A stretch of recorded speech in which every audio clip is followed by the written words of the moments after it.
Hello lovelies, welcome back once again to my kitchen. I hope everyone is doing wonderfully well today.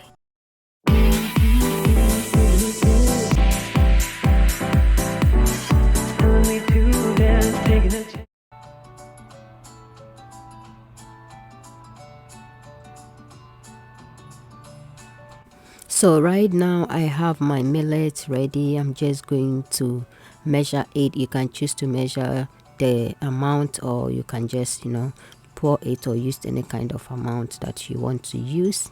And I'm using the pearl millet. We have all kinds of millet, but this one, I like the color it gives my mug. It's not all that dark, it's not all that white, so you can feel free to use any kind of millet of your choice. So I have the crushed one. That's what I was able to get from the grocery shop. So any kind of, whether crushed or uncrushed millet, you can use it. And I'm going to use this colander because this colander is for small grains, so that they will not find their way out. So I'm going to wash this thoroughly, and after that I'm going to dry it in the oven. I dry it because, and also to roast it a little bit, to take out the freshness from it. It's not like using it for porridge. When you are using it for porridge, you don't need to roast it. You can just wash it this way and you can blend it. But because I'm using it for milk, I want to take out the freshness, the freshness taste from it. That is why I've tried to roasted it. So that's the difference between the milk and the porridge millet. So at this time I have my oven set ready, and I'm just going to set my millet inside. If you don't have the oven, you can use your pot. As you can see what I'm doing, just keep stirring it until it's dry and a little bit roasted nicely and beautiful. You don't want to leave it on stirring, otherwise they will get burnt, and you don't want that to mess your milk or to change the taste. So continue stirring it until it gets dry and a little bit roasted. You don't want it to get burnt, as you see from the video. So at this time I'm just going to set this one aside, and let's go and check the one I set in the oven. So this is my oven one. They have all dry, nice and beautiful. It has been also roasted a little bit, and you have to stir it completely whilst it's in the oven. Take it out and stir it to make sure they all get access to the heat. At this time I'm just going to pour it on my bowl, and I'll add a little bit water to it to make it soft before I blend everything. And I'm happy that I'm going to use this for my milk. So I will just add a little bit of water, and I'm just going to stir everything thoroughly to mix everything well, and I will set it aside for some minutes whilst I'm prepping the other ingredients. So these are the 4 ingredients, spices that I'm coming to add to the milk.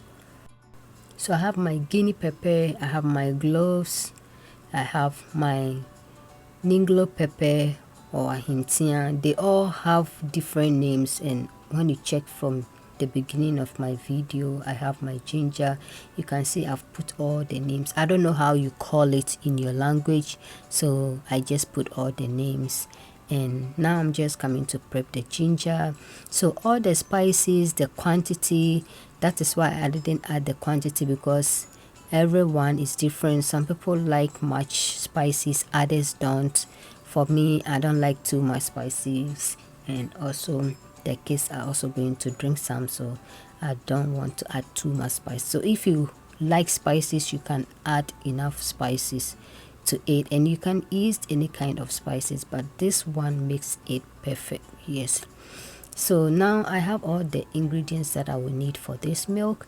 I have my spices right here. Yes, of course I'm gonna need some water, and my millet is also right here. It has been soft, as you can see. The color is not dark, it's not white, so it makes the milk nice and beautiful, and I love the color of the milk. At this time I'm just going to add everything into my blender. I will add my water, then I'll just blend it. So the water quantity is up to you. Some people like light milk, some people like it a little bit heavy, but you know, we all know the texture of the milk.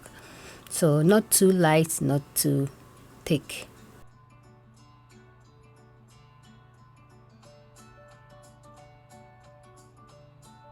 Now that I'm done, I'm just going to use my nut bag to strain it up.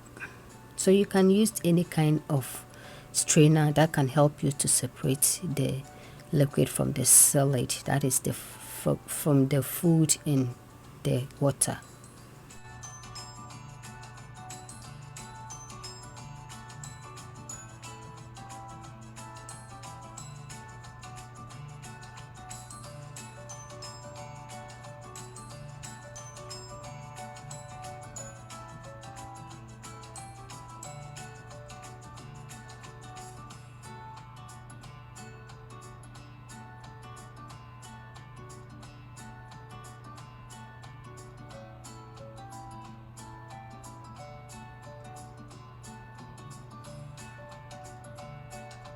This time just squeeze to get the water out from the pulp or from the food. So you have to keep squeezing until you get all the water out.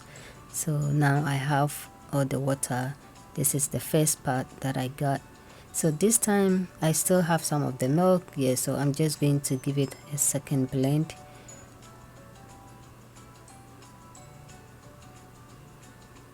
And I'll repeat the same process. I'll use my nut bag to strain it, and after that I'll combine all of them together. So now I have all the milk, so I'm just coming to give it a second strain to get everything out, because I want the milk to be smooth. Milk has to be smooth, so I'm just giving it a second strain to take everything out.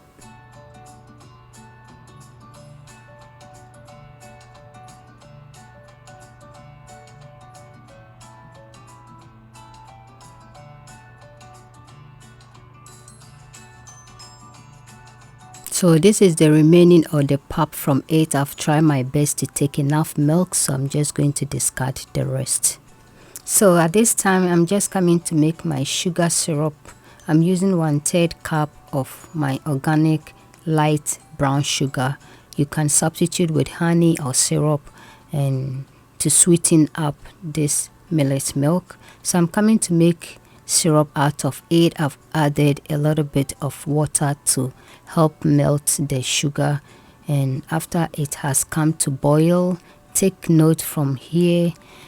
This time I'm just going to turn the heat down. The sugar has been melted. I have my syrup, so I will take it out from the heat. I will allow it to cool down completely before I will add the millet milk. By doing that, it will prevent it from turning into porridge, because we know millet we use for porridge and other stuff, but I'm making milk out from it. So allow the syrup to cool down completely before on the floor, not on the heat, on the floor before you add the milk to get this texture.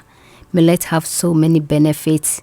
We have so many ways you can enjoy it. This is one way that you can also enjoy millet and get the benefit the body need. So I hope you try it. If you did like this video, give this video a like, a share, and please subscribe to my channel. Until I see you again on my next video, take care and I love you all. Bye.